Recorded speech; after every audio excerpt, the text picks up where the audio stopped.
اعوذ باللہ من الشیطان الرجیم بسم اللہ الرحمن الرحیم۔ السلام علیکم پیارے بچوں، کیسے ہیں آپ سب؟ بچوں، کل ہم نے سبق پڑھا تھا کہ اصول دین یعنی دین کی جڑیں 5 ہیں: توحید، عدل، نبوت، امامت، قیامت۔ تو اصول دین کا سب سے پہلا اصول ہے توحید۔ تو آج ہم پڑھیں گے کہ توحید سے کیا مراد ہے۔ کیا آپ جانتے ہیں کہ توحید کا کیا مطلب ہے؟ توحید کا مطلب ہے کہ اللہ تعالیٰ کی وحدانیت کا اقرار کرنا، یعنی یہ ماننا کہ اللہ تعالیٰ ایک ہیں اور وہی عبادت کے لائق ہیں۔ ہمیں صرف اللہ تعالیٰ کی ہی عبادت کرنی چاہیے اور کسی اور کو اللہ تعالیٰ کا شریک نہیں بنانا چاہیے۔ اس پوری کائنات کا خالق اور مالک یعنی بنانے والا صرف ایک ہے اور وہ اللہ تعالیٰ کی ذات ہے۔ اللہ تعالیٰ کے علاوہ ہم کسی اور کو خدا کا شریک نہیں مان سکتے۔ کیا آپ جانتے ہیں کہ قرآن میں توحید سے متعلق بے شمار آیتیں موجود ہیں، لیکن سب سے مشہور کون سی سورہ ہے؟ جی ہاں، قرآن میں سورہ توحید موجود ہے، جسے ہم سورہ کل بھی کہتے ہیں اور سورہ توحید بھی کہتے ہیں۔ تو آئیے ہم سورہ توحید کی تلاوت کرتے ہیں۔ اعوذ باللہ من الشیطان الرجیم، بسم اللہ الرحمن الرحیم۔ قل هو اللہ احد، کہو کہ اللہ ایک ہے۔ اللہ الصمد، اللہ بے نیاز ہے۔ لم یلد ولم یولد، نہ وہ کسی کا باپ ہے اور نہ کسی کا بیٹا۔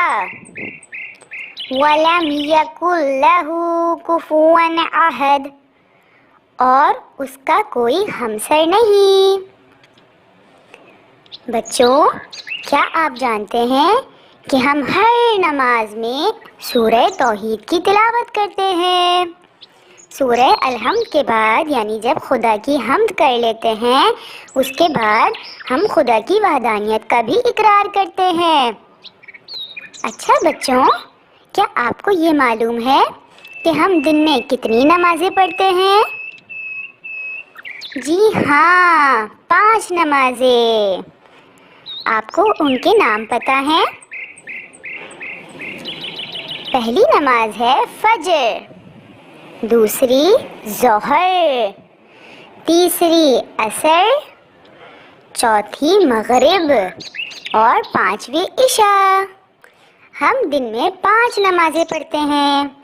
آئیے مل کر ان نمازوں کے نام پڑھتے ہیں: فجر، ظہر، عصر، مغرب اور عشاء۔ بچوں، آج ہم آپ کو نماز کی برکت کا ایک واقعہ سنانا چاہتے ہیں۔ حضرت احمد ایران کے شہر خراسان کے رہنے والے تھے اور اپنے وقت کے ولی سمجھے جاتے تھے۔ ایک دفعہ کا ذکر ہے کہ رات کے وقت ایک چور ان کے مکان میں گھس آیا۔ وہ کافی دیر تک ادھر ادھر پھر کر گھر کی تلاشی لیتا رہا، لیکن اسے کوئی چیز نہیں ملی۔ حضرت احمد جاگ رہے تھے۔ وہ چپ چاپ چور کو اپنے مکان میں پھرتے دیکھ رہے تھے، مگر زبان سے انہوں نے کچھ بھی نہیں کہا۔